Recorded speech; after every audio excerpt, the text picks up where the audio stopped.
જય શ્રી કૃષ્ણ, નમસ્કાર, પ્રણામ, સ્વાગત છે તમારું આપણી યુટ્યુબ ચેનલમાં. મિત્રો, આજે અમે લઈને આવ્યા છીએ ખૂબ જ સમજવા લાયક અને વિચારવા લાયક રહસ્યમયી પારિવારિક કહાની. તો આ કહાનીમાં એક ખૂબ જ મોટું રહસ્ય છે જે તમને કહાનીના અંતમાં સાંભળવા મળશે. તો મારી તમને વિનંતી છે કે આ વિડીયોમાં અંત સુધી જોડાયેલા રહેજો અને કહાની પસંદ આવે તો વિડીયોને લાઇક, શેર અને નવા હોય તથા આ ચેનલને સબસ્ક્રાઇબ ન કરી હોય તો આ ચેનલને સબસ્ક્રાઇબ પણ જરૂરથી કરી લેજો, જેથી અમારા નવા આવનારા વિડીયોની માહિતી તમારા સુધી સૌથી પહેલાં પહોંચે. તથા કોમેન્ટ બોક્સમાં સાચી શ્રદ્ધાથી હર હર મહાદેવ લખી દેજો, જેથી ભગવાન ભોલેનાથની કૃપા હંમેશા આપણા સૌ પર બની રહે. તો ચાલો મિત્રો, શરૂ કરીએ આજની કહાની. આજે રાઘવજીના ઘરમાં ચારે બાજુ ખુશીઓ જ ખુશીઓ દેખાઈ રહી હતી. અને હોય પણ કેમ નહીં, તેમની દીકરી રાધાના લગ્ન જે હતા. વરરાજા રાજેશ સ્ટેજ પર આવી ચૂક્યો હતો. થોડીવાર પછી રાધા પણ વરમાળા માટે સ્ટેજ પર આવી તો રાજેશે ધીમેથી તેના કાનમાં કહ્યું, જો રાધા, તારા બપ્પાને કહે કે વરમાળાની વિધિ ત્યારે જ થશે જ્યારે મને એક ચમકતી સ્કોર્પિયો મળશે, નહીંતર ભૂલી જા આ લગ્નને. છેલ્લા સમયે રાજેશે પોતાની શરત રાધા સામે મૂકી દીધી. આ સાંભળીને રાધાને આઘાત લાગ્યો અને તે આશ્ચર્યથી તેની તરફ જોતા બોલી, આ તું શું કહી રહ્યો છે રાજેશ? આ હું કેવી રીતે થઈ શકે? પહેલાં જ મારા પપ્પા ઘણો ખર્ચ કરી ચૂક્યા છે અને વળી બાઇક પણ તો આપી રહ્યા છે ને. અરે, બાઇક તો આજકાલ ભિખારી પણ પોતાની દીકરીને આપી જ દેશે. તમારે લોકોએ ઓછામાં ઓછું મારી નોકરીનો તો ખ્યાલ કરવો જોઈએ. એક મલ્ટીનેશનલ કંપનીમાં જોબ કરું છું હું. મને બાઇક ગિફ્ટ કરતા શરમ નથી આવતી તમને? રાજેશે રાધાની વાતને વચ્ચે જ કાપતા કહ્યું. તો રાધાને ગુસ્સો આવી ગયો. તેણે કહ્યું, ઓહો, તો તમે મલ્ટીનેશનલ કંપનીમાં કામ કરો છો, તો પછી જાતે કેમ નથી ખરીદી લેતા ગાડી? આમ ભિખારી કેમ બન્યા છો? આટલું સાંભળતા જ રાજેશે ગુસ્સાથી કહ્યું, તારી હિંમત કેવી રીતે થઈ મને ભિખારી કહેવાની? એક તો પહેલાં જ એકવાર તારી સગાઈ તૂટી ગઈ હતી, એ જાણવા છતાં હું તારી સાથે લગ્ન કરી રહ્યો છું, અહેસાન કરી રહ્યો છું તમારા લોકો પર. આ સાંભળીને રાધા એકદમ ભાંગી પડી. તેની નજર પોતાના પપ્પા પર પડી, જેઓ દોડી દોડીને કામ કરી રહ્યા હતા. શું વિચારી રહી છે રાધા? જલ્દી તારા પપ્પાને કહે, નહીંતર હમણાં જ હું આ લગ્ન તોડું છું. આ સાંભળતા જ રાધાની આંખો સામે અંધારું છવાઈ ગયું. એકવાર પહેલાં જ થયું હતું તે આજે ફરીથી થવા જઈ રહ્યું હતું. આ વિચારીને જ રાધા ગભરાઈ ગઈ. તેણે વાતને સંભાળતા કહ્યું, જો અત્યારે તું શાંત થઈ જા, હું પછી પપ્પાને કહી દઈશ. આ સાંભળતા જ રાજેશે ગુસ્સાથી પોતાનું સાફું ઉતારીને ફેંકતા કહ્યું, તને એકવારમાં વાત સમજાતી નથી. મેં કહ્યું ને, સ્કોર્પિયો ગાડી મળશે તો જ આ લગ્ન થશે. સોર સાંભળીને બધા લોકો તે તરફ જોવા લાગ્યા. રાધાના ઘરવાળા પણ જલ્દીથી સ્ટેજ પર આવ્યા. રાઘવજીએ કહ્યું, શું વાત છે જમાઈરાજ, શું થયું? તો રાજેશે કહ્યું, મને અત્યારે આ જ સમયે એક નવી સ્કોર્પિયો જોઈએ, ત્યારે જ લગ્ન થશે, નહીંતર નહીં. આ સાંભળીને દરેક જણ આશ્ચર્યચકિત થઈ ગયા. રાઘવજી તો ખૂબ પરેશાન થઈ ગયા. બાકી બધા પણ સ્તબ્ધ હતા. ખાસ કરીને જે જાનૈયાઓ આવ્યા હતા તેઓ અંદરોઅંદર વાત કરવા લાગ્યા, આ રાજેશ પાગલ થઈ ગયો છે કે શું? આવી વાત હતી તો પહેલાં કહેતો. હવે છેલ્લા સમયે પોતે જ માર ખાશે અને અમને પણ ખવડાવશે. બધા લોકો રાજેશને સમજાવવાની કોશિશ કરવા લાગ્યા, પણ કોઈ ફાયદો ન થયો. રાજેશ તો પોતાની વાત પર અડગ રહ્યો અને સાથે સાથે રાધાને ભલું બુરું સંભળાવવા લાગ્યો કે એક તો પહેલાં પણ આ છોકરીની સગાઈ બીજા કોઈ સાથે થઈ હતી, છતાં પણ ચલો હું આ વાતને નજરઅંદાજ કરી રહ્યો છું, નહીંતર મને કોઈ શોખ નથી કોઈનું હેઠું ખાવાનો. આટલું સાંભળતા જ રાધાના ભાઈએ એક જોરદાર તમાચો રાજેશના ગાલ પર જડી દીધો. તારી હિંમત કેવી રીતે થઈ મારી બેન વિશે કંઈ પણ ખોટું બોલવાની? તક જોઈને કેટલાક જાનૈયાઓ તો ત્યાંથી સરકી ગયા અને જે બચ્યા હતા તે બધાને પણ બંધ કરી દેવામાં આવ્યા અને પોલીસને બોલાવી લેવામાં આવી. પોલીસે આવતા જ રાજેશને પકડી લીધો. કેમ રે, દહેજની માંગણી કરે છે, તે પણ જાહેરમાં? તો રાજેશે કહ્યું, આ તો મારો હક છે, આમાં દહેજ ક્યાંથી આવી ગયું? આટલું સાંભળતા જ પોલીસવાળાએ કહ્યું, તારો હક તને જેલના સળિયા પાછળ મળશે, અહીં નહીં. એમ કહીને તે રાજેશને અને તેના ઘરવાળાઓને પકડીને લઈ ગયા. આ બાજુ રાધા જમીન પર બેસી એકી ટસે મંડપને જોઈ રહી હતી. કેટલો સુંદર લાગી રહ્યો હતો. થોડીવાર પહેલાં એકદમથી એવી આંધી આવી કે રાધાનું બધું જ તબાહ કરી ગઈ. તેની હાલત જોઈને તેની મા સરિતાજીની આંખોમાં આંસુ આવી ગયા. તેમણે પાસે આવીને દીકરીને પોતાની છાતીએ લગાવી દીધી. રાધા પણ કોઈ બાળકની જેમ પોતાની માને વળગીને ધ્રુસકે ધ્રુસકે રડવા લાગી. બસ બસ મારી દીકરી, ચૂપ થઈ જા. તું કેમ રડી રહી છે? તે તારા લાયક હતો જ નહીં. તેના આંસુ લૂછતા સરિતાજીએ પોતાની વહુને કહ્યું, રેખા વહુ, રાધાને ઘરે લઈ જા. થોડીવારમાં તે રાધાને ઘરે લઈ આવી. ઘરે પહોંચતા જ રાધા સીધી પોતાના રૂમમાં ચાલી ગઈ અને દરવાજો બંધ કરી દીધો. ધીમે ધીમે ચાલતા તે અરીસા સામે ગઈ. રાજેશના કહેલા શબ્દો હજુ પણ તેના કાનમાં ગુંજી રહ્યા હતા. એક તો પહેલાં પણ તારી સગાઈ તૂટી ગઈ હતી, છતાં પણ હું આ વાતને નજરઅંદાજ કરીને તારી સાથે લગ્ન કરી રહ્યો છું. નહીંતર મને કોઈ શોખ નથી કોઈનું એઠું ખાવાનો. રાધા પોતાના બંને હાથ કાન પર રાખીને ત્યાં જ જમીન પર બેસી ગઈ. તેને યાદ આવવા લાગ્યું કે પહેલાં તેની સગાઈ થઈ હતી. તે પણ દહેજનો લાલચુ હતો, પરંતુ તેનો લગ્ન પહેલાં જ દહેજની માંગ કરી તો લગ્ન સુધી વાત પહોંચી જ નહોતી અને પહેલાં જ સંબંધ તૂટી ગયો. હવે તેમાં તેની શું ભૂલ હતી? પરંતુ તેમ છતાં આજે ભૂલ વગરની સજા આ રાધાને આ રીતે મળશે તેણે વિચાર્યું ન હતું. તેણે એકદમથી પોતાના બધા ઘરેણાં ઉતારીને એક તરફ ફેંકી દીધા અને ધ્રુસકે ધ્રુસકે રડવા લાગી. તેના રડવાનો અવાજ બહાર સુધી સંભળાઈ રહ્યો હતો. રાધાનો અવાજ સાંભળીને તેના પપ્પા ખરાબ રીતે ભાંગી પડ્યા. દીકરીના લગ્ન તૂટવાનો આઘાત તો તેમને પહેલાં જ લાગી ગયો હતો. બાકી રહેલી કસર રાધાની હાલતે પૂરી કરી દીધી. બસ એક પ્રાણ ન નીકળ્યા તેમના, બાકી કોઈ કમી રહી નહીં હોતી. તે દોડીને રાધાના રૂમનો દરવાજો ખખડાવતા બોલ્યા, મારી દીકરી, મારી વાત તો સાંભળ. તારા પપ્પાની વાત નહીં સાંભળે છું? પણ રાધા સતત રડી જ જતી હતી. રાધા, તારા પપ્પાની વાત સાંભળ બેટા, કહેતા તે પણ રડવા લાગ્યા. પોતાના પપ્પાનું રોદન સાંભળીને એક ક્ષણ માટે રાધા થંભી ગઈ. તે બધું જ સહન કરી શકતી હતી, પણ પોતાના પપ્પાનું રોદન નહીં. બીજી જ ક્ષણે તે ભારે મુશ્કેલીથી પોતાનું ગળું સાફ કરતા બોલી, હું ઠીક છું પપ્પા. તે બસ આટલું જ બોલી શકી અને ફરીથી તેની આંખોમાંથી આંસુઓની ધારા વહેવા લાગી. પાસે રાખેલો દુપટ્ટો પોતાના મોંમાં દબાવી દીધો, જેથી તેના રડવાનો અવાજ બહાર ન નીકળે. ત્યાં બહાર એક તરફ ઊભેલી રાધાની ભાભી રેખા મનમાં બબડવા લાગી, શું મુસીબત છે? સારી રીતે આજે આના લગ્ન થઈ રહ્યા હતા, પણ હવે ફરીથી અઘરમાં બેસી ગઈ. ખબર નહીં મારી આઝાદીના દિવસો ક્યારે આવશે. અને એક અમારો પતિ, તેને તો બસ પોતાની બહેન જ દેખાય છે. હું તો હવે આ નાટક વધારે વાર નહીં જોઈ શકું. પગ પછાડતી તે પોતાના રૂમમાં ચાલી ગઈ તો સરિતાજી પણ રામસિંહના ખભા પર હાથ રાખતા બોલ્યા, તેને થોડીવાર એકલી છોડી દો.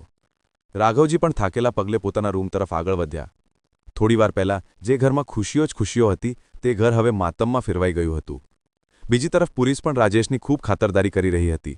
તેના ઘરવાળા રખડી રહ્યા હતા કે અમારા દીકરાને છોડી દો. દહેજનો કેસ છે મેડમ, આ તો જેલમાંથી બહાર નહીં નીકળે, પોલીસવાળાએ કહ્યું. ત્યારે રાજેશના ચહેરા પર પણ ડર દેખાવા લાગ્યો હતો. બીજા દિવસે રાધાના મા પપ્પા અને તેના ભાઈએ તેને સમજાવતા કહ્યું કે જે પણ થયું તેને ભૂલી જા. દેખાડા માટે રાધાની ભાભી રેખા પણ તેની પાસે જઈને તેને દિલાસો આપવા લાગી કે ભૂલી જા બધું અને પાછી તારી નોકરી પર જતી રહે, કારણ કે તેને તો બસ રાધાના પૈસાથી મતલબ હતો. ધીમે ધીમે એક અઠવાડિયું આમ જ વીતી ગયું. રાધાની ભાભી રસોડામાં નાસ્તો બનાવતા મનમાં બબડી રહી હતી, આ રાધાનો સરસ નાટક છે. મહારાણીની જેમ પોતાના રૂમમાં આરામ કરી રહી છે અને હું અહીં કામ કરીને મરી રહી છું. ત્યારે સરિતાજી રસોડામાં આવતા બોલ્યા, રેખા બેટા, બની ગયો નાસ્તો? લાવ હું રાધાને ખવડાવી આવું. કહેતા સરિતાજીએ નાસ્તાની પ્લેટ ઉપાડી લીધી તો રેખા તરત જ તેમના હાથમાંથી પ્લેટ લેતા બોલી, લાવ મિતજી, રાધાને નાસ્તો હું આપી આવું. કદાચ મારી સાથે કંઈક વાત કરશે તો તેનું મન હળવું થઈ જશે.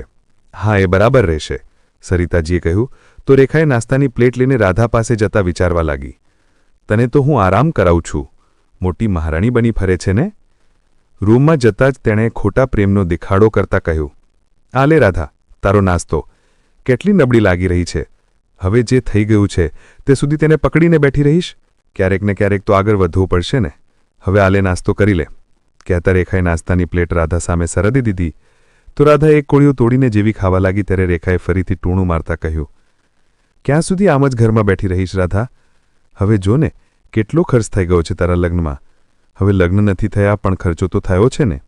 પપ્પાનું જે પેન્શન આવે છે તેનાથી તો ઘરનો ખર્ચ ચાલી જાય એ જ ગણવું છે. હવે તારા ભાઈ શું કરશે બિચારા? કેટલું દેવું લઈ લીધું છે તેમણે, અને તું છે કે નોકરી પર જવાનું નામ જ નથી લેતી. ભાભીના ના કહેલા શબ્દો રાધાના દિલમાં તીરની જેમ ખૂંચી રહ્યા હતા. તેણે કહ્યું, બસ ભાભી, હું હમણાં નીકળી રહી છું. કહેતા રાધાએ હાથમાં પકડેલો કોળિયો પણ પાછો મૂકી દીધો. ત્યારે રેખા જબરજસ્તી તેને એક ટુકડો ખવડાવતા બોલી, ઓહો, હવે નાસ્તો તો કરી લે, નહીંતર કહીશ કે ભાભીએ ખાવા ન દીધું. કહેતા તે વાંકુમાં મોં કરીને હસતા હસતા ત્યાંથી ચાલી ગઈ. થોડીવાર પછી રાધા કરમાયેલો ચહેરો લઈને પોતાનું પર્સ ઉઠાવીને ઘરની બહાર નીકળી ગઈ. ત્યારે પાછળથી સરિતાજીએ કહ્યું, રાધા બેટા. તે આટલું જ બોલી શક્યા કે રેખા વચ્ચે જ બોલી પડી, મમ્મીજી, રાધા બેંક જઈ રહી છે, કહેતી હતી ઘરે બેઠી રહીશ તો એ જ બધી વાતો મગજમાં ચાલતી રહેશે. રાધાનું આ રીતે જવું સરિતાજીને અજીબ તો બહુ લાગ્યું, પણ તે કંઈ બોલ્યા નહીં. આ બાજુ રાધા પણ થોડી દૂર જ ગઈ હશે કે ત્યારે કેટલાક લોકોનો અવાજ તેના કાને પડવા લાગ્યો, અરે, આ તો રાધા છે ને? આના તો લગ્ન થઈ ગયા છે. એક સ્ત્રીએ કહ્યું તો બીજી સ્ત્રી બોલી, અરે ક્યાં થયા એના લગ્ન? તું તારા પિયર ગઈ હતી ને એટલે તને નથી ખબર. બહુ ખરાબ થયું. એની સાથે એમ કહેતા તે તેને બધી વાતો કહેવા લાગી. એકવાર પહેલાં પણ એની સગાઈ તૂટી હતી ને જરૂર કંઈક વાત થઈ હશે અને આ લોકોએ નામ નાખી દીધું છોકરાવાળા પર. એની તો કિસ્મત જ ખરાબ છે. ઓછામાં ઓછી મહેંદી તો ઉતારવા દેતી. બહાર નીકળવાની આટલી બધી શું ઉતાવળ હતી? તે ટોણું મારતા બોલી. તેમની વાતો સાંભળીને હવે રાધાને એક એક પગલું ભરવું ભારે પડી રહ્યું હતું. ભારે મુશ્કેલીથી તે પોતાની જાતને સંભાળતા ઝડપી પગલે આગળ વધી ગઈ. બીજી તરફ એક અઠવાડિયું થઈ ગયું હતું, પરંતુ રાજેશ હજુ પણ જેલમાં જ હતો. તેના મા બાપ દરેક કોશિશ કરી રહ્યા હતા તેને જેલમાંથી બહાર કાઢવાની, પણ બધું વ્યર્થ ગયું. એક અઠવાડિયાથી રાજેશના મા બાપે તેને જોયો પણ નહોતો. પોલીસવાળાઓએ મળવા પણ નહોતું દીધું. તેમને ભારે મુશ્કેલીથી રાજેશની માએ હાથ પગ જોડીને પોલીસવાળાઓને વિનંતીઓ કરી. ત્યારે જઈને આજ તે રાજેશને મળી શકતી હતી. થોડી જ વારમાં ધીમે ધીમે ચાલતો રાજેશ પોતાની મા પાસે આવ્યો તો તેની હાલત જોઈને તેની મા વિમલાજી ધ્રુસકે ધ્રુસકે રડવા લાગ્યા અને રડતા રડતા બોલ્યા, આહ શું કર્યું બેટા તે? પોતાની એક ભૂલને કારણે તે તારી આખી જિંદગી બરબાદ કરી દીધી. આખરે તને કઈ ચીજની કમી હતી? ગાડી તો તું જાતે પણ ખરીદી શકતો હતો ને? પછી શું જરૂર હતી આમ બધાની સામે ભિખારી બનવાની? બધું કેટલું સારું ચાલી રહ્યું હતું. રાધા જેવી સુંદર અને સમજદાર છોકરી તારી જીવનસાથી બનવાની હતી અને તે બધું ગુમાવી દીધું. પોતાની જિંદગીની સાથે સાથે તે છોકરીની પણ જિંદગી બરબાદ કરી દીધી તે. આ સાંભળીને રાજેશ પોતાના પપ્પા તરફ જોતા બોલ્યો, હું પપ્પાની વાતોમાં આવી ગયો હતો માં. પપ્પાએ જ મને આ બધું કરવા કહ્યું હતું. પપ્પાએ જ કહ્યું હતું કે છોકરીવાળાની મજબૂરી, છેલ્લા સમયે જે માંગો તેમને આપવું જ પડશે. આ સાંભળીને વિમલાજી પોતાના પતિ તરફ જોવા લાગ્યા, જેઓ પોતાની ગરદન ઝુકાવીને ઊભા હતા. તે બોલ્યા, તમે આટલે નીચે હરકત કરશો મેં વિચાર્યું નહોતું, પરંતુ હા હવે સમજી હું તમારી વાત. પણ આમાં ભૂલ તમારી પણ નથી, મારી છે, મારા ઘરવાળાઓની છે.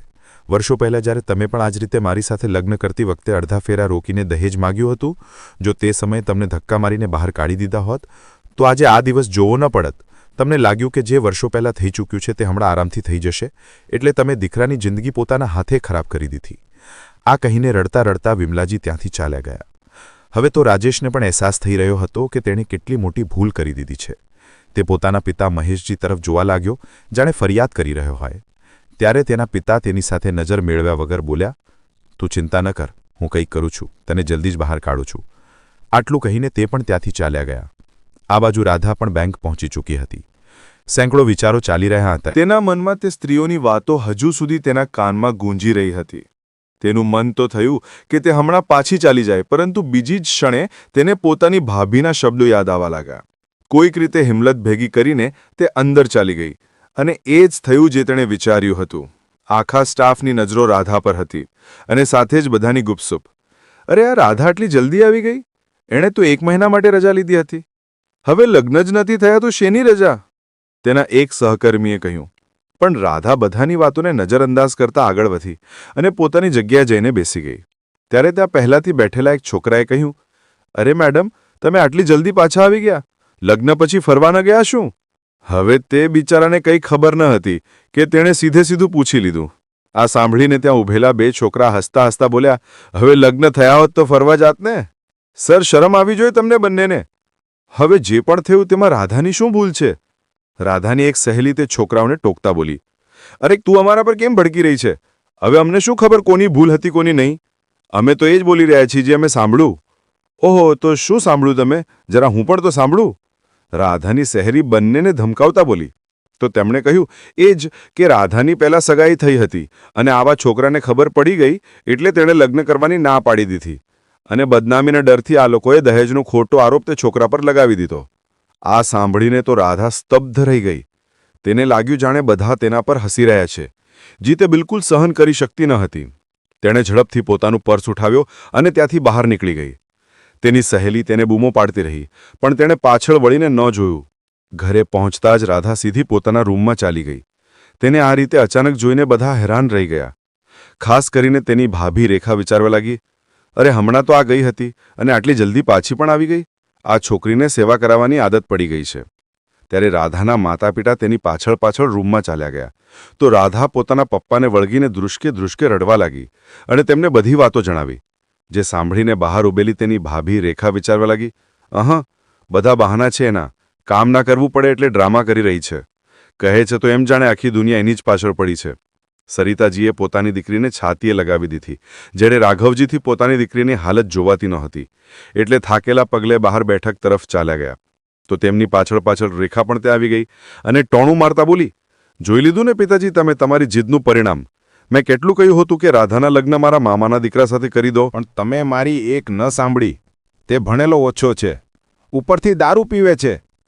તેના કરતાં તો હું મારી દીકરીને આખી જિંદગી ઘરમાં બેસાડી રાખીશ, પણ તેનાથી લગ્ન નહીં કરું.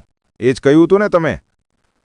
તો હવે કયો પોતાની રાધા માટે રાજકુમાર શોધી લીધો. હવે બેસી ગઈ ને તે ઘરમાં હંમેશ માટે. મને તો ડર છે ક્યાંક પાગલ ન થઈ જાય, અને આ બધાના જવાબદાર ફક્ત તમે છો પિતાજી, ફક્ત તમે.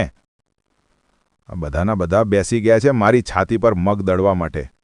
બબડતી તે બહાર ચાલી ગઈ. તેની વાતો સીધી રાઘવજીના દિલ પર અસર કરી ગઈ. તે આ બધું સહન ન કરી શક્યા. હાર્ટ પેશન્ટ તો તે પહેલાથી જ હતા. બીજી જ ક્ષણે તરફડતા જમીન પર પડી ગયા.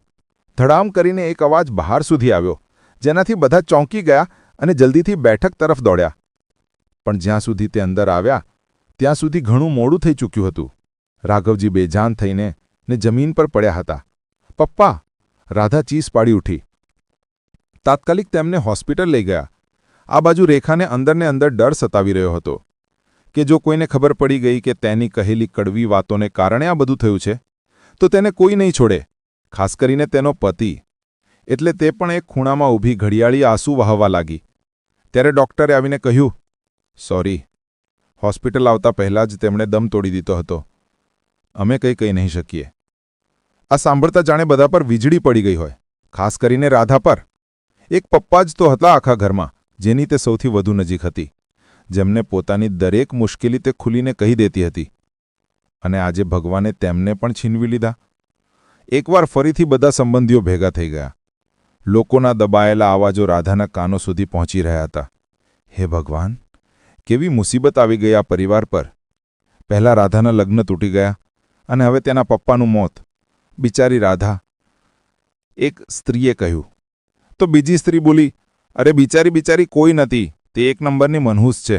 એના કારણે જ તો આ બધું થયું છે. પોતાના લગ્ન તો થઈ ન શક્યા અને પોતાની માનો સુહાગ પણ ખાઈ ગઈ. જેટલા લોકો તેટલી વાતો. ને કોઈને કંઈ કહી શકતા હતા, કારણ કે સમય જેવો હતો. સમય વીત્યો તો બધા સંબંધીઓ ચાલ્યા ગયા, પણ જતાં જતાં રાધાના દિલમાં એ વાત જરૂર છોડી ગયા કે તેના પપ્પાનું મોત તેના કારણે થયું છે. રાધા તો પહેલાંથી જ ભાંગી ચૂકી હતી અને હવે તેના પપ્પાના મોતનો આરોપ પણ તેના પર જ નાખી દીધો. ધીમે ધીમે તે ડિપ્રેશન તરફ વધી જ રહી હતી. સરિતાજીએ તો એકદમ ચૂપકીદી સાંધી લીધી હતી. ઘરમાં શું થઈ રહ્યું છે શું નહીં તેમને કોઈ ભાન ન હતું. રાધાની હાલત પણ કંઈક એવી જ હતી. પોતાની નોકરી સુદ્ધા છોડી દીધી હતી. તેણે અને આ જ તકનો ફાયદો ઉઠાવીને રેખાએ પોતાના પતિ નવીનના કાન ભરવાનું શરૂ કરી દીધું. તેણે કહ્યું, જો નવીન, રાધા છે જેવી નોકરી પણ છોડી દીધી તેણે, અને તેના કારણે જ પપ્પાની જાન ગઈ છે. જો આ પહેલાં પોતાની સગાઈ ન તોડતી તો આજે આ દિવસ જોવો ન પડતો. આ તો શું કહી રહી છે રેખા? તે છોકરો જ ખોટો હતો અને તેમને પણ દહેજ જોઈતું હતું. આમાં રાધાની કોઈ ભૂલ નથી. નવીન એને જોરથી કહ્યું. તો રેખા બોલી, ચલો માની પણ લીધું કે તેમને પણ દહેજ જોઈતું હતું, પણ મારો મામાનો છોકરો પણ શું ખોટો હતો? અરે થોડો ઘણો દારૂ જ તો પીવે છે, અને તે તો ક્યારેક ક્યારેક તું પણ પી લે છે, પણ હું તો ક્યારે ફરિયાદ નથી કરતી. પણ તારી બહેનના તો નકરા થઈ રહ્યા છે. એને તો આદત છે દરેક છોકરોમાં ખામી કાઢવાની, અને જો એની આ આદતને કારણે આજે પપ્પાજી આપણી વચ્ચે નથી રહ્યા. રેખા પૂરી કોશિશ કરી રહી હતી તેને પોતાની તરફ કરવાની, અને તેની વાતોની અસર નવીન પર થવા પણ લાગી હતી. બીજી તરફ રાજેશના પપ્પા પૂરી કોશિશ કરી રહ્યા હતા તેને જેલમાંથી બહાર કાઢવાની, પરંતુ તેના વકીલે તેને સ્પષ્ટ સલાહ આપી કે જ્યાં સુધી છોકરીવાળા કેસ પાછો નહીં લે ત્યાં સુધી રાજેશ જેલમાંથી બહાર નહીં આવે. હવે તો પૈસા આપીને તમારે આ કેસ રદ કરાવવો પડશે. પોતાના દીકરાને બચાવવા ખાતર તે રાધાના ઘર તરફ નીકળી પડ્યા, પણ રેખા તેમને ઘરની બહાર જ મળી ગઈ. તો તેમણે કહ્યું, જો બેટા, હું માનું છું કે મારી ભૂલ છે, પણ જે થઈ ગયું તેને બદલી ન શકાય. ભગવાન ખાતર મારા દીકરાની જિંદગી બરબાદ થવાથી બચાવી લો અને આ કેસ પાછો લઈ લો. તેના માટે હું તને રૂપિયા 1 લાખ આપવા માટે પણ તૈયાર છું. 1 લાખનું નામ સાંભળતા જ રેખાની આંખોમાં ચમક આવી ગઈ. તેણે કહ્યું, ઠીક છે, હું રાધાને સમજાવી દઈશ. આજે રાત્રે પૈસા લઈને તમે ઘરે આવી જજો. કહીને તે ખુશી ખુશી ઘરે આવી ગઈ, અને આવતા જ તેણે પોતાના પતિ નવીનને પોતાની સાથે સામેલ કર્યો. મફતના પૈસા કોણે ખરાબ લાગે? તેને પણ રેખાની વાત સાચી લાગી. ચલો, નવીન તો માની ગયો. હવે બસ રાધાને રાજી કરવાની છે. મનમાં બબડતા તે તેની પાસે ગઈ અને બોલી, રાધા, રાજેશ વિરુદ્ધ જે કેસ દાખલ કર્યો છે તેને તું પાછો લઈ લે. આ સાંભળીને રાધા આશ્ચર્યથી તેની તરફ જોવા લાગી. આમ ન જો, મને તેના બદલામાં તે રૂપિયા 1 લાખ આપી રહ્યા છે. જોયા છે ક્યારે તે રૂપિયા 1 લાખ? આમ પણ કામ ધંધો છોડીને તું તો ઘરે બેસી ગઈ છે. હવે નવીન ઘરનો ખર્ચ ચલાવે કે તારા ન થયેલા લગ્નનું દેવું ઉતારે? એટલે જે કહી રહી છું તેને ચૂપચાપ માની લે. આટલું કહીને તે ત્યાંથી ચાલી ગઈ. મોડી રાત્રે રાજેશના પિતા પૈસા લઈને તેમના ઘરે આવ્યા. તો રેખા તો ખુશીથી નાચી રહી હતી. પૈસાની બેગ ખોલીને તેમણે રેખા સામે રાખતા કહ્યું, રાધા, આ કેસ પાછો લેવા માટે રાજી તો થઈ ગઈ છે ને? ને તો રેખા લાલચુ નજરોથી પૈસાને જોતા બોલી, જી બિલકુલ, તે બધું માનો. રાજેશ જેલમાંથી બહાર હશે ત્યારે રાધા પણ ત્યાં આવી ગઈ અને તે પૈસાની બેગ ઉઠાવીને બહાર ફેંકતા બોલી, તમારા પૈસા ઉઠાવો અને દફા થઈ જાઓ અહીંથી. જે માણસને કારણે મેં મારા પપ્પાને ગુમાવ્યા, જે માણસને કારણે મારી જિંદગી ખરાબ થઈ ગઈ, અને છતાં તમે ઈચ્છો છો કે હું તેને જેલમાંથી બહાર આવવા દઉં? બિલકુલ નહીં. ચાલ્યા જાઓ અહીંથી. રાધાનો ગુસ્સો જોઈને રાજેશના પિતાએ કહ્યું, રાધા બેટા, હું માનું છું કે અમારી ભૂલ થઈ છે. તું ચાહે તો ભલે બીજા પૈસા લઈ લે, પણ મારા દીકરાને તમારા પૈસાથી મારા પપ્પા પાછા આવી જશે. શું નહીં ને? મારી ધીરજની પરીક્ષા ન લો એ પહેલાં કે હું ધક્કા મારીને તમને બહાર કાઢી દઉં. તમે અહીંથી ચાલ્યા જાઓ. રાધાએ તેમની વાતને વચ્ચે જ કાપતા કહ્યું. તો તેનો ગુસ્સો જોઈને રાજેશના પિતા નિરાશ થઈને પાછા ફર્યા. તેમના જતાં જ રેખા રાધા પર વરસી પડી. મનહૂસ કંઈ નહીં. આ શું કર્યું તે? ઘરે આવેલી લક્ષ્મીને લાત મારી દીધી. કહીંતા તેણે એક જોરદાર તમાચો રાધાના ગાલ પર જડી દીધો. રેખા! નવીન એકદમ ચીસો પાડી ઉઠ્યો. તો રેખા તેના પર જ વરસી પડી. મારા પર ન ચીસો પાડો. આ જુઓ કે તમારી બહેને શું કર્યું. રૂપિયા 1 લાખ હતા. જોયા છે ક્યારે આટલા રૂપિયા? આખી જિંદગી કમાશો તો પણ આટલા પૈસા નહીં કમાઈ શકો. રેખાની વાતની અસર હવે નવીન પર પણ થવા લાગી. રૂપિયા 1 લાખનો લાલચ તેના મનમાં પણ ઘર કરી ગયો. હવે તેને રેખા સાચી લાગી રહી હતી અને રાધા ખોટી લાગી રહી હતી. આ શું કર્યું તે રાધા? સારી એવી રકમ આવી રહી હતી અને તે બધા પર પાણી ફેરવી દીધું. પોતાના ભાઈની વાત સાંભળીને રાધા હેરાન રહી ગઈ. તે ભાઈ જે ક્યારે તેના પર જાંચ ન્યોછાવર કરતો હતો, આજે જ ભાઈ તેની વિરુદ્ધ થઈ ગયો હતો. ભાઈ, તમને પૈસા દેખાઈ રહ્યા છે, પણ તે પૈસાથી આપણા પપ્પાનો હત્યારો પણ જેલમાંથી બહાર આવી જશે તે નજર નથી આવતું તમને? તો શું રાજેશના જેલમાં રહેવાથી પપ્પાજી પાછા આવી જશે? રેખાએ ઝહેર ઉગતા કહ્યું અને પગ પછાડતી પોતાના રૂમમાં ચાલી ગઈ. તો નવીન પણ તેની પાછળ પાછળ ચાલ્યો ગયો. રાધા ખરાબ રીતે ભાંગી પડી હતી. તેને નફરત થઈ ગઈ હતી પોતાના ભાઈ ભાભીથી. કેવા લોકો છે આ? આટલા નીચા, આટલા લાલચી. આજ પપ્પા મારી સાથે હો, તમે મને છોડીને કેમ ચાલ્યા ગયા? તે સામે દિવાલ પર લાગેલી પોતાના પપ્પાની તસવીરને જોતા બોલી અને પછી પોતાની મા સરિતાજી પાસે ચાલી ગઈ, જેઓ રૂમમાં આરામદાયક ખુરશી પર બેઠા બધું સાંભળી રહ્યા હતા. રાધા તેમની પાસે જતાં જ તેમના ખોળામાં માથું રાખીને રડવા લાગી. બીજી તરફ ગુસ્સાથી ભરેલી રેખા નવીનથી બોલી, કાં તો તારી બેનને સમજાવ, કાં તો મને રૂપિયા 1 લાખ લાવી આપ. તો નવીને કહ્યું, તું પણ હદ કરે છે રેખા. રૂપિયા 1 લાખ ક્યાંથી લાવું? તો રેખા તેવર દેખાડતા બોલી, ઓ, તો પછી તું મારી અને રાધાની વચ્ચે પણ ના આવતો. કેસ પાછો લેવા માટે તેને કેવી રીતે રાજી કરવી છે એ હું સારી રીતે જાણું છું. સારું બાબા, તારે જે કરવું હોય તે કર, હું કંઈ નહીં બોલું. આ સાંભળીને રેખાના ચહેરા પર એક કુટિલ મુસ્કાન આવી ગઈ અને તે જલ્દીથી રાજેશના પિતા પાસે ફોન કરીને બોલી, અંકલજી, આજે જે પણ થયું તેના માટે હું માફી માંગુ છું. તમે બસ મને 1 અઠવાડિયાનો સમય આપો.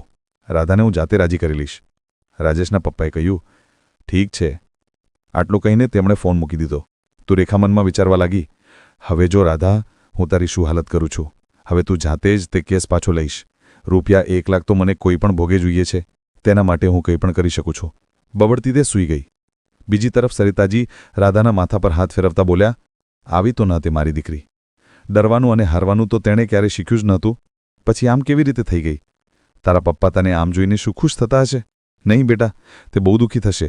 માની વાત સાંભળીને રાધા કંઈ ન બોલી. બસ તેમના ખોળામાં માથું રાખીને ડુસકા ભરતી રહી. ત્યારે સરિતાજીએ કહ્યું, સરું એક વાત કે બેટા, રાજેશને તો તે સજા અપાવી દીધી, પણ જે ભૂલ વગર તું સજા ભોગવી રહી છે તેનું શું? આ સાંભળીને રાધા નાસમજ બનીને તેમની તરફ જોવા લાગી. તો સરિતાજી પોતાના હાથથી તેના આંસુ લૂછતા બોલ્યા, આ સજા જ તો છે બેટા, જે તે પોતાની જાતને એક રૂમમાં કેદ કરી લીધી છે. ત્યાં સુધી કે પોતાની નોકરી પણ છોડી દીધી છે. લોકોની વાતો તે પોતાના પર હાવી કરી લીધી અને પોતાના પપ્પાએ આપેલી શીખને ભૂલી ગઈ. ત્યારે રાધાએ કહ્યું, હું ભાંગી ગઈ હતી માં, કંઈ સમજાતું ન હતું. મને જેટલી આગળ વધવાની કોશિશ કરું છું તેટલું જ બધા લોકો મને પાછી લાવીને ત્યાં જ ઊભી કરી દે છે. લોકોના ટોણા હજુ પણ મારા કાનમાં ગુંજી રહ્યા છે. એમ લાગે છે જાણે બધી મારી જ ભૂલ છે, જાણે છોકરી હું જ ખોટું છે. આ કહીને રાધા ફરીથી રડી પડી તો સરિતાજીએ કહ્યું, બસ બેટા, બહુ રડી લીધું તે.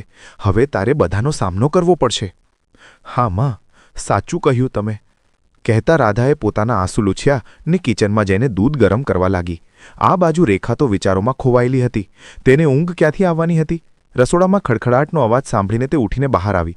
કિચનમાં જઈને જોયું તો રાધા દૂધનો ગ્લાસ જઈને ઊભી હતી. આ જોઈ રેખા મોં બગાડતા બોલી, આ દૂધ? આ બધું ખાવા પીવાનો સામાન પૈસાથી આવે છે, જેને તું આરામથી મફતમાં ઉડાવી રહી છે. આટલું કહીને તે હસતા હસતા ત્યાંથી ચાલી ગઈ. તો રાધા દૂધનો ગ્લાસ લઈને રૂમમાં આવી અને પોતાની મા સરિતાજીને દૂધ પીવડાવીને સુડાવી દીધા અને પોતે પોતાનું લેપટોપ ખોલીને મોડી રાત સુધી તેમાં જોબ સર્ચ કરવા લાગી. બીજા દિવસે સવારે રાધા એક નવી ઉમંગ અને જોશ સાથે ઉઠી. હવે તેણે નક્કી કરી લીધું હતું કે જે ભૂલો તેણે કરી છે તેને હવે તે સુધારશે અને એટલે જ તે આજે ઇન્ટરવ્યૂ આપવા જઈ રહી હતી. થોડીવાર પછી રાધા પોતાનું પર્સ ઉઠાવીને બહાર આવી તો તેને આ રીતે જોઈને રેખાના હોશ ઉડી ગયા અને જો કેટલી સજી ધજીને નીકળી છે તે મનમાં બબડવા લાગી. ત્યારે તેમની કામવાળી કાંતાબાઈ આવી ગઈ. તેને જોતાં જ રેખાએ કહ્યું, અરે અરે, ત્યાં જ ઊભી રહે, કોઈ જરૂર નથી કામ પર આવવાની. આ સાંભળીને કાંતાબાઈ ગભરાઈ ગઈ. તેણે કહ્યું, શું થયું ભાભી, મારાથી કોઈ ભૂલ થઈ ગઈ શું? તો રેખા રાધા તરફ જોતા બોલી, નહીં, તારી કોઈ ભૂલ નથી, બસ તને આપવા માટે પૈસા નથી. મારા પતિની એટલી કમાણી નથી કે તે બે લોકોને મફતમાં બેસાડીને ખવડાવે અને પછી કામવાળીનો પણ ખર્ચો ઉઠાવે. ના બાબા ના, તું તારું ક્યાંક બીજે જોઈ લે. રાધા બધું સમજી રહી હતી કે રેખા શું કહેવાની કોશિશ કરી રહી છે. રેખા મનમાં ખુશ થઈ રહી હતી કે હવે આખા ઘરનું કામ બંને મા દીકરીને કરવું પડશે, ત્યારે ખબર પડશે એમને પણ. બીજી જ ક્ષણે રાધા તેની આશા ઉપર પાણી ફેરવતા બોલી, તમે બિલકુલ સાચું કહ્યું ભાભી, તમારા કામ ન કરવાને કારણે તમારું વજન દિવસેને દિવસે વધતું જઈ રહ્યું છે. પછી તેણે કામવાળી બાઈ તરફ જોતા કહ્યું, કાંતાબાઈ, તમે માનવું અને મારો રૂમ સાફ કરી દેજો, બાકી ભાભી પોતાની જાતે કરી લેશે અને તમને પૈસા હું આપી દઈશ, ઠીક છે? રાધા આટલું કહીને કાંતાબાઈ સરિતાજીના રૂમમાં ચાલી ગઈ અને રાધા પોતાનો દુપટ્ટો સરખો કરતા ઘરની બહાર નીકળી ગઈ. રેખા બસ તેને જતા જોતી રહી ગઈ. થોડી જ વારમાં રાધા એક ઓફિસ સામે પહોંચી. ઓટોવાળાને પૈસા આપીને તે અંદર ગઈ તો ખબર પડી કે ઇન્ટરવ્યૂ બસ શરૂ થવાના છે. ત્યાં બીજા ઘણા લોકો ઇન્ટરવ્યૂ માટે બેઠા હતા.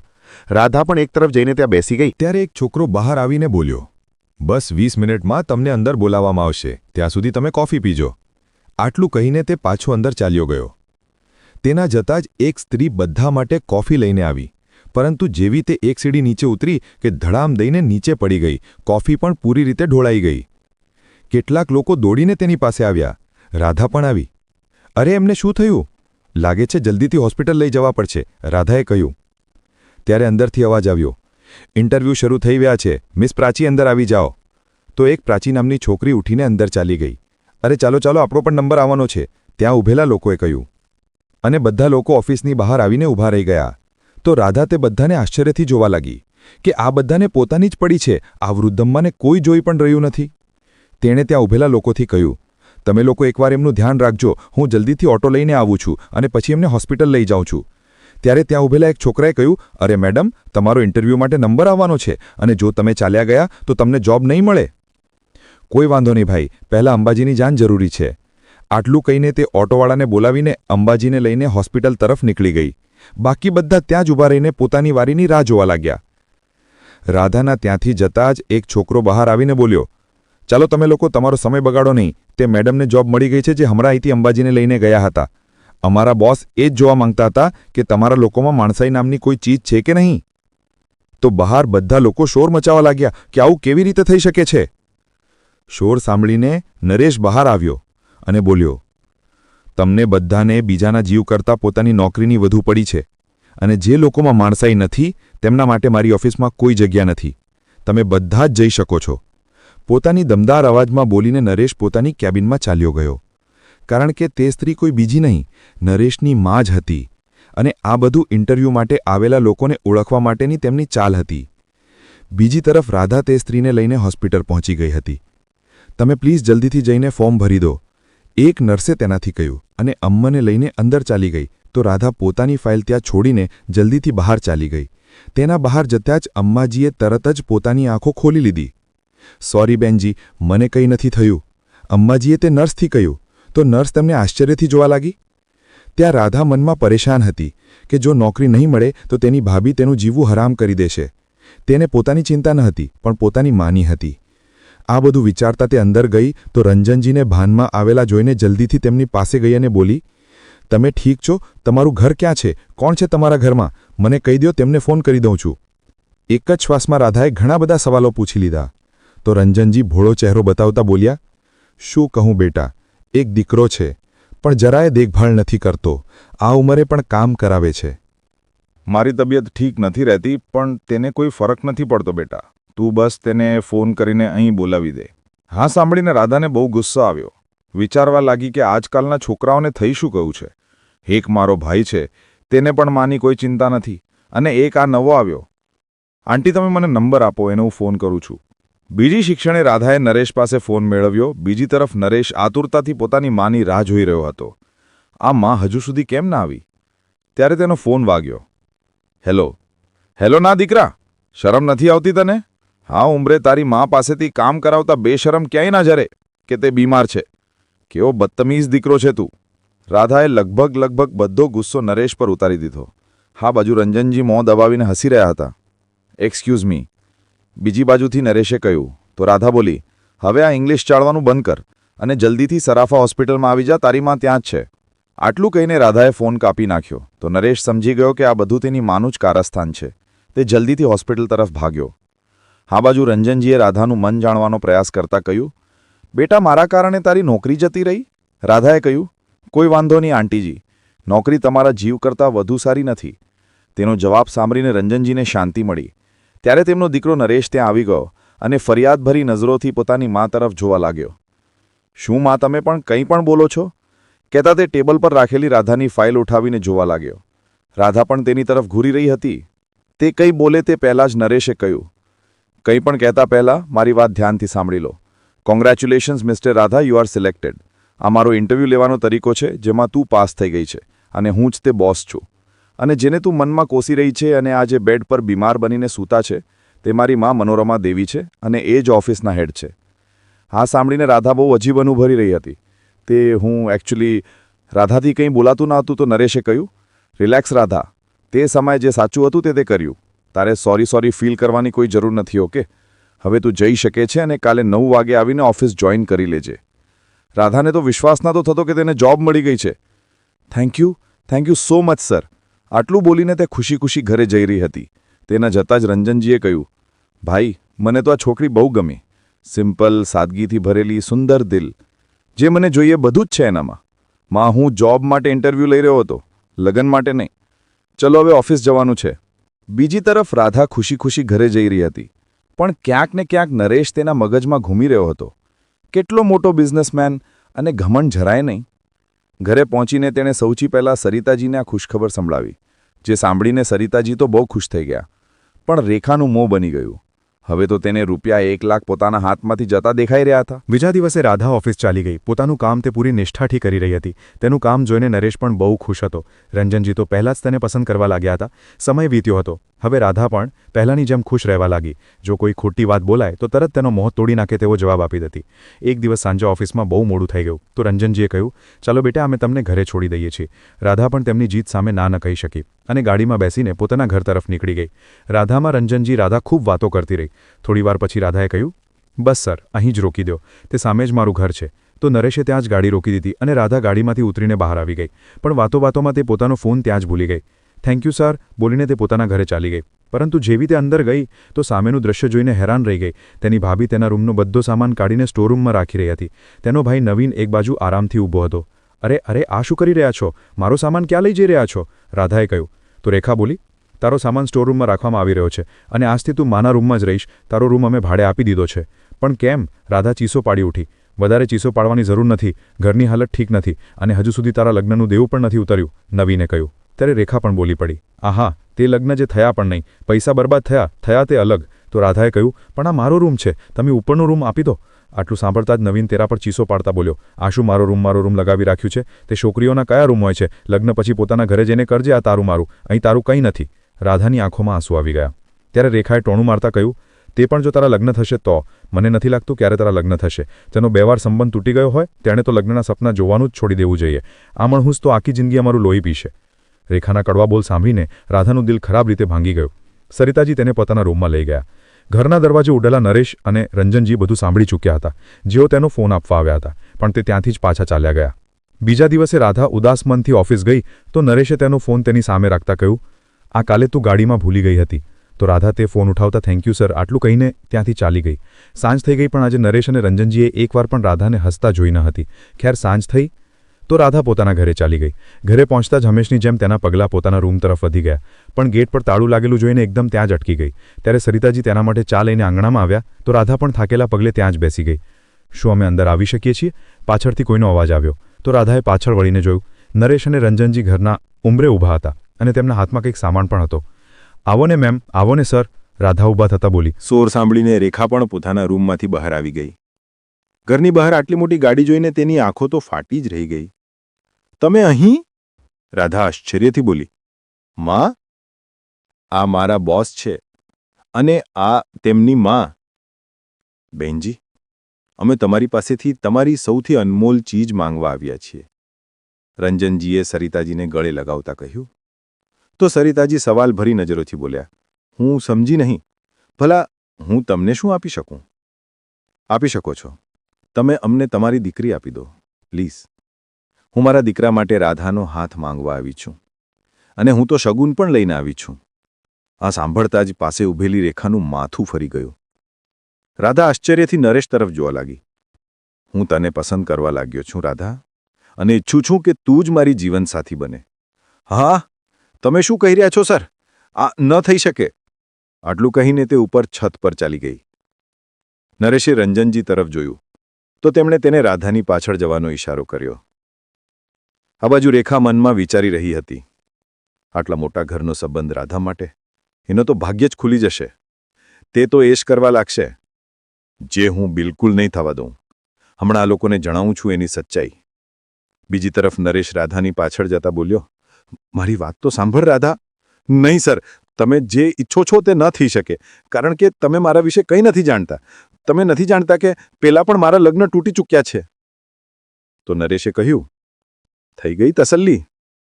મને કોઈ ફરક નથી પડતો." આ બાજુ સરિતાજી ત્યાંથી ઉઠતા બોલ્યા, "તમે બેસો, હું તમારા માટે ચા લઈને આવું છું." આટલું કહીને તે રસોડામાં ચાલ્યા ગયા. ત્યારે તક જોઈને રેખા રંજનજી પાસે બેસતા બોલી, "આ તો બહુ સારી વાત છે કે તમે મારી રાધા માટે સંબંધ લઈને આવ્યા છો, પણ કેટલીક વાતો છે રાધા વિશે જે તમને ખબર હોવી જોઈએ. રાધા વિશે જેટલું જાણવું છે અમે જાણી ચૂક્યા છીએ." પાછળથી અવાજ આવ્યો તો રેખાએ પાછળ વળીને જોયું. પાછળ નરેશ રાધાનો હાથ પકડીને ઊભો હતો. આ જોઈને તો રેખા બળીને રાખ થઈ ગઈ. ત્યારે સરિતાજી રસોડામાંથી ચા લઈને આવ્યા. ત્યાં કેટલા ખુશ હતા તેમનો ચહેરો બતાવી રહ્યો હતો. પોતાની માને ખુશ જોઈને રાધા પણ ખુશ થઈ ગઈ અને મનમાં પોતાના પપ્પાને યાદ કરવા લાગી કે જેવા છોકરા તમે ઈચ્છતા હતા પપ્પા, તે આજે મને મળી ગયો છે, પણ તમે મારી સાથે નથી. કાશ આજે તમે પણ હોત તો કેટલું સારું લાગતું. ચાલો બહેનજી, જઈએ. લગ્નની તૈયારી પણ કરવાની છે." હાથ જોડતા રંજનજીએ કહ્યું અને બંને મા દીકરો ત્યાંથી નીકળી ગયા. સમય આમ જ પાંખો લગાવીને ઉડવા લાગ્યો અને 1 મહિના પછી ફરી આજે રાધા દુલ્હન બનીને ઊભી હતી અને જોતામાં બંનેના લગ્ન પણ સંપન્ન થઈ ગયા. એક તરફ ઊભેલી રેખા આ બધું જોઈને બળીને રાખ થઈ રહી હતી, પણ હવે તે કંઈ કરી શકે તેમ ન હતી. થોડી જ વારમાં વિદાયની વિધિ શરૂ થતાં જ રાધાની આંખો ભરાઈ આવી. તેણે પોતાની મા તરફ જોયું, જે પહેલાથી જ રડી રહી હતી. ત્યારે નરેશ સરિતાજી પાસે આવ્યો અને બોલ્યો, "તમે મને કંઈ નથી કહ્યું." આપ્યું. માટી, હવે હું જે માંગવાનો છું, જો તે તમે નહીં આપો તો પછી હું તમારી દીકરીને લઈને નહીં જાઉં. આ સાંભળીને બધા લોકો ઘૂસૂસ કરવા લાગ્યા. રેખાના ચહેરા પર તો મુસ્કાન આવી ગઈ. સારું થયું હમણાં જ દહેજ માંગવાવાળો છે. બહુ સપના જોયા હતા ને એણે. હવે જોઉં છું કેવી રીતે એના સપના પૂરા થાય છે, તે મનમાં બબડી. ત્યારે બીજી જ ક્ષણે નરેશે સરિતાજીનો હાથ પકડતા કહ્યું, "મને દહેજમાં મારી બીજી માં જોઈએ." આ સાંભળીને તો રેખા બળીને રાખ થઈ ગઈ. આ બાજુ રાધાનો ચહેરો ખુશીથી ચમકી ઉઠ્યો, અને ચમકે પણ કેમ નહીં, આખરે નરેશે તેની ઈચ્છા પૂરી જ કરી દીધી હતી. સરિતાજી કંઈ કહે તે પહેલાં જ રંજનજી આગળ વધતા બોલ્યા, "બસ બહેનજી, હવે ના પાડતા. મને પણ તો કોઈ સાથી જોઈએ ને." કહીને તે ખડખડાટ હૂસવા લાગ્યા. તે લોકોની જીદ સામે સરિતાજીને ઝૂકવું જ પડ્યું અને તે પણ તેમની સાથે જ ચાલી ગયા. આ બાજુ રેખા અને નવીન બસ તેમને જતા જોતા રહી ગયા. મિત્રો, આ સાથે આપણી કહાણી અહીંયા પૂર્ણ થાય છે. જો તમને અમારી આ કહાની પસંદ આવી હોય તો ચેનલને સબસ્ક્રાઇબ કરવાનું ભૂલશો નહીં. અને જે મિત્રોએ હજુ સુધી જો વિડીયોને લાઇક ન કર્યો હોય તો લાઇક કરી દેજો અને આ વિડીયોને શેર પણ કરી દેજો. આ સાથે કોમેન્ટ બોક્સમાં હર હર મહાદેવ જય શ્રી કૃષ્ણ લખવાનું ભૂલશો નહીં. ફરી મળીશું આવી જ એક નવી કહાની સાથે. ત્યાં સુધી સૌને મારા જય શ્રી કૃષ્ણ.